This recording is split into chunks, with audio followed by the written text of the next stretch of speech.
Hello, good morning students. आज हम Hindi grammar में चैप्टर 3 की रीडिंग करेंगे जिसका नेम है आपका शब्द विचार। ठीक है, तो शब्द किसे कहते हैं, सबसे पहले तो ये डेफिनेशन देख लेते हैं।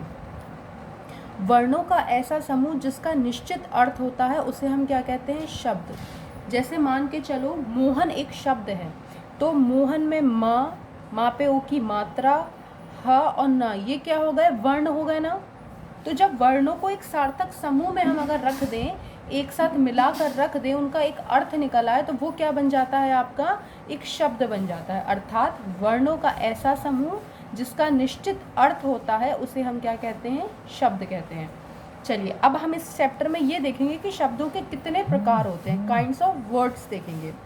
विभिन्न आधारों पर शब्दों को निम्नलिखित 4 भागों में विभक्त किया गया है। सबसे पहले अर्थ के आधार पर, उत्पत्ति के आधार पर, व्युत्पन्न यानी रचना के आधार पर और प्रयोग के आधार पर। तो सबसे पहले है आपका अर्थ के आधार पर, तो हम उसके बारे में देखते हैं कि अर्थ के आधार पर क्या बताया गया है। तो चलिए देखते हैं अर्थ के आधार पर क्या कहता है।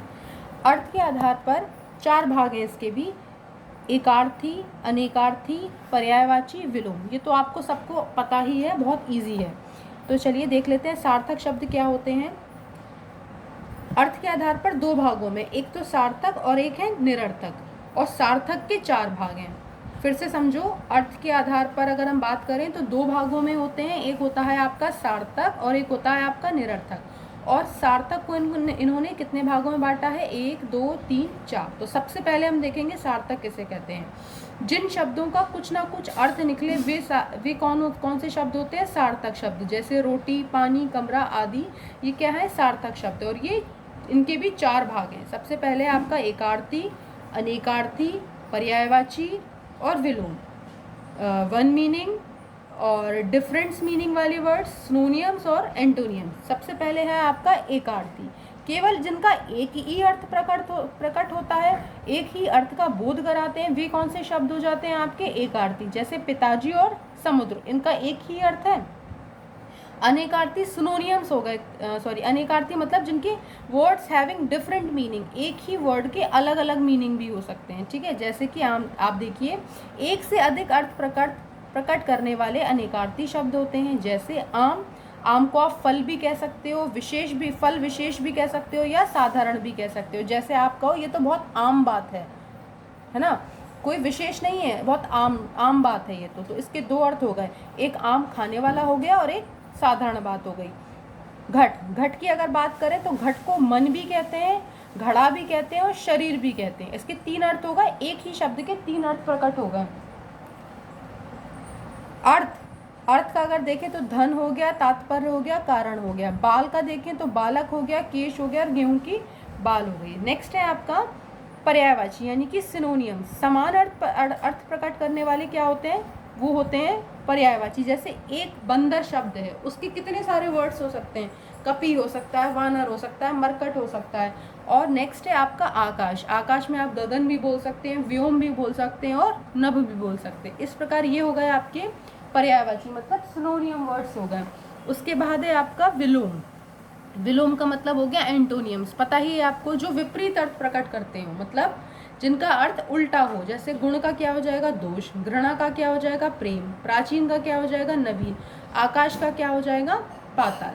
तो ये आपने सार्थक शब्द के 4 प्रकार सीखे। अब आप सीखेंगे निरर्थक शब्द। निरर्थक मतलब शब्द के अर्थ से ही समझ में आ रहा है कि जिसका कोई अर्थ ना हो। जिन शब्दों का कोई अर्थ नहीं होता वे निरर्थक शब्द होते हैं। जैसे रोटी बोटी, रोटी का अर्थ तो समझ में आ रहा है, रोटी बोटी क्या होता है, पानी वानी, कुत्ता वुत्ता आदि। इसमें बोटी बानी वुत्ता निरर्थक शब्द है, इनका कोई मतलब नहीं है। ठीक है, तो ये आपने सीख लिए अर्थ के आधार पर 4 प्रकार और निरर्थक शब्द। अब हम देखेंगे उत्पत्ति के आधार पर, अर्थात दूसरा प्रकार देखेंगे। तो दूसरा प्रकार क्या कहता है, उत्पत्ति से तात्पर्य उद्गम, जन्म या स्रोत। उत्पत्ति का मतलब क्या होता है, किसी चीज का जन्म होना। जैसे हिंदी भाषा के शब्दों की उत्पत्ति 4 प्रकार से हुई है।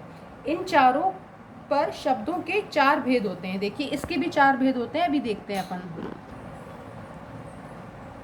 ये देखिए इसमें दिए हैं आपको, इसके उत्पत्ति के आधार पर भी 4 भागों में बांटा है, तत्सम, तत्भव, देशज और विदेशज।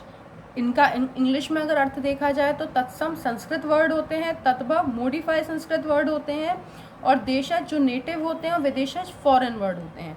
तो सबसे पहले है तत्सम शब्द, यानी कि संस्कृत के वर्ड। ये क्या होते हैं? संस्कृत के वे शब्द जिनका प्रयोग हिंदी भाषा में ज्यों का त्यों कर दिया जाता है। अंडरलाइन कर लेना आप इस बात को कि संस्कृत के वे शब्द जिनका प्रयोग हिंदी भाषा में ज्यों का त्यों किया जाता है वे तत्सम शब्द कहलाते हैं। जैसे वायु, सूर्य, अग्नि, वानर, भिक्षा, आकाश, जल आदि। इन शब्दों को हम हिंदी में ऐसे ही प्रयोग करते हैं। आकाश का अगर प्रयोग हो रहा है तो आकाश ही बोला जाएगा, उसको वानर का वानर ही बोला जाएगा। ठीक है, तो ये हो गए आपके तत्सम शब्द। और नेक्स्ट है आपके तद्भव, मतलब मॉडिफाई, इनको रूप बदल कर प्रयोग किया जाता है। संस्कृत के वे शब्द जिनका हिंदी में आकर रूप परिवर्तित हो जाता है वो तद्भव शब्द कहलाते हैं। जैसे हवा, सूरज, आग, बंदर, भीख, आसमान, पानी आदि। ये इन्हीं शब्दों का रूपांतरण है, पर इनको क्या कर दिया, इन शब्दों से पलट कर रख दिया। मतलब इनका अर्थ सेम ही है लेकिन शब्दों को बदल दिया। वायु को वायु भी कहा जाता है और हवा भी कहा जाता है, लेकिन वायु कैसा शब्द है? वो तत्सम है, मतलब संस्कृत का वर्ड है। और हवा कैसा है? मॉडिफाई संस्कृत वर्ड है, मतलब इसका रूप परिवर्तित कर दिया गया है। अब तो समझ आ ही गया होगा। नेक्स्ट है देशज वर्ड, मतलब कि नेटिव वर्ड्स। इसका अर्थ होता है ये आपकी भाषा से संबंधित हैं। ठीक है, जैसे जो शब्द स्थानीय प्रभाव के कारण हिंदी में आए हों उन्हें हम क्या कहते हैं? देशज। इनको बनाया किसने? हमने ही बनाया है। ठीक है, हमारी भाषा से ही उत्पत्ति हुई है। जैसे लोटा, पगड़ी, लकड़ी, खिचड़ी, थैला, झुग्गी, मटका आदि। तो ये वर्ड्स आपको लर्न करने पड़ेंगे कि कौन सा वर्ड देशज है, कौन सा तत्सम है, कौन सा तद्भव है।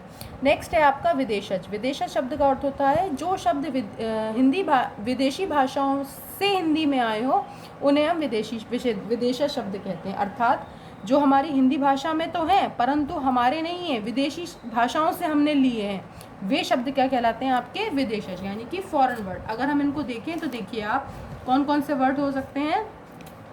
अंग्रेजी से हमने लिया है कॉलेज, टेलीफोन, डायरी, स्टेशन आदि।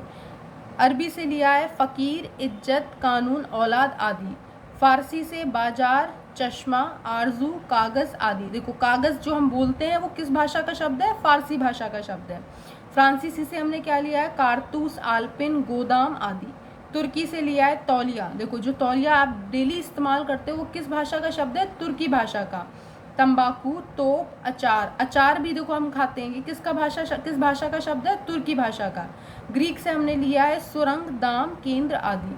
तो इस वीडियो में हम सिर्फ 2 प्रकार के देखेंगे। एक हमने देखा अभी आपने देखा था कि आपने देखा अर्थ के आधार पर और उत्पत्ति के आधार पर। तो इस वीडियो में 2 प्रकार से सिखाया गया है और अगली वीडियो में हम आपको बताएंगे व्युत्पत्ति के आधार पर और प्रयोग के आधार पर। तो ये आपको अच्छे से समझना है, चैप्टर की रीडिंग करनी है। क्लियर है?